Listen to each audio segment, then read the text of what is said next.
আসসালামু আলাইকুম। সম্মানিত দর্শক, জাতীয় ঐক্যমত্য কমিশনের বৈঠক থেকে বিএনপি ওয়াকআউট করলেন। কয়দিন আগে সিপিবি ওয়াকআউট করছে। আজকে 2025 সালের জুলাই মাসের 28 তারিখ আজকে জাতীয় ঐক্যমত্য কমিশনের বৈঠকের আলোচনা থেকে বিএনপি ওয়াকআউট করছে। 4 সাংবিধানিক প্রতিষ্ঠানের নিয়োগ পদ্ধতি সংবিধানে অন্তর্ভুক্ত করার আলোচনা থেকে বিএনপি ওয়াকআউট করলেন। ঠিক কী কারণে, কী বিষয়ে তাদের দ্বিমত এবং কী জন্য ওয়াকআউট করলেন সেই বিষয়টা আপনাদের জানানোর জন্য আসছি। এই ভিডিওতে বিএনপি স্থায়ী কমিটির সদস্য জনাব সালাউদ্দিন আহমেদ এই বিষয়টা পরিষ্কার করছেন যে কেন তিনি অর্থাৎ বিএনপি ওয়াকআউট করছেন। তিনি বললেন যে নির্বাহী বিভাগকে রাষ্ট্র এবং সরকার পরিচালনার ক্ষেত্রে যাতে কোনোভাবে বাধাগ্রস্ত না হতে হয়, যেহেতু নির্বাহী বিভাগের অ্যাকাউন্টেবিলিটি থাকছে সংসদের উপর এবং জনগণের কাছে, কিন্তু নির্বাহী বিভাগের যদি অথরিটি না থাকে বাট অ্যাকাউন্টেবিলিটি থাকে, রেসপন্সিবিলিটি থাকে, সেটা ঠিক হবে না।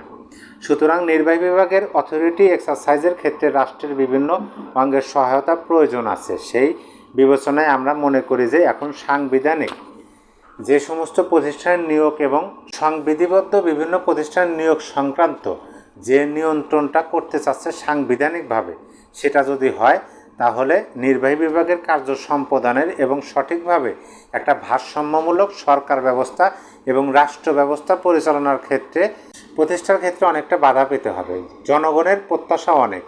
আমাদের নতুন পরিবর্তিত ব্যবস্থায় জনপ্রত্যাশা এবং জন আকাঙ্ক্ষা পরিপূরণের জন্য আগামী দিনে নির্বাহী বিভাগের কাছে অনেক বেশি প্রত্যাশা ও অনেক বেশি কার্যক্রম আশা করে। সেই লক্ষ্যকে আমরা সামনে রেখে আমরা মনে করি যে নির্বাহী বিভাগটা অতিরিক্ত দুর্বল করার মাধ্যমে রাষ্ট্রের সেই আকাঙ্ক্ষা, জনগণের সেই আকাঙ্ক্ষা পরিপূর্ণ হবে না। সুতরাং আমরা সেই বক্তব্যটা আগেও দিয়েছি, আজকেও হয়তো বা দেব। সেটা বিবেচনায় আমরা সেই আলোচনায় অংশগ্রহণ না করাই উত্তম বলে মনে করছি। তিনি এই কথাটাও কিন্তু বলছেন যে সব বিষয়ে ঐক্যমত পোষণ করবে, এইভাবে তো কেউ শপথ করেনি। শুরু হয়ে গেছে। আমরা সবাই কিন্তু বিএনপির দিকে তাকিয়েছিলাম যে বিএনপি কী করে, বিএনপি কী করে। এই প্রথম বিএনপি জাতীয় ঐক্যমত্য কমিশনের আলোচনার বৈঠক থেকে তারা কিন্তু ওয়াকআউট করলেন এবং স্পষ্টভাবে বললেন যে তারা কী জন্য ওয়াকআউট করছেন, পরিপূর্ণ বিরোধিতা করে। এখানে কিন্তু এমনি না যে আংশিক মিল আছে আংশিক মিল নাই, সেরকম না। পরিপূর্ণভাবে দ্বিমত পোষণ করে কী বিষয়ে দ্বিমত পোষণ করলেন, 4 সাংবিধানিক প্রতিষ্ঠানের নিয়োগ পদ্ধতি সংবিধানের অন্তর্ভুক্ত করার আলোচনা থেকে, যেটা আপনাদেরকে আমি পড়ে শোনালাম। এবং তিনি সাংবাদিকদের প্রশ্নের জবাবে শেষে যে কথাটা বলছেন যে সব বিষয়ে ঐক্যমত পোষণ করবে, এইভাবে কেউ শপথ করেনি। তাহলে শুরু হয়ে গেছে এখন এই যে ঐক্য থাকছে না, বিভিন্ন ক্ষেত্রে অনৈক্য তৈরি হচ্ছে।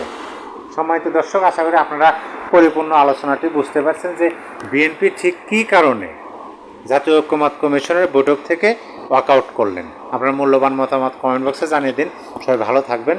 আবার দেখা হচ্ছে। আল্লাহ হাফেজ।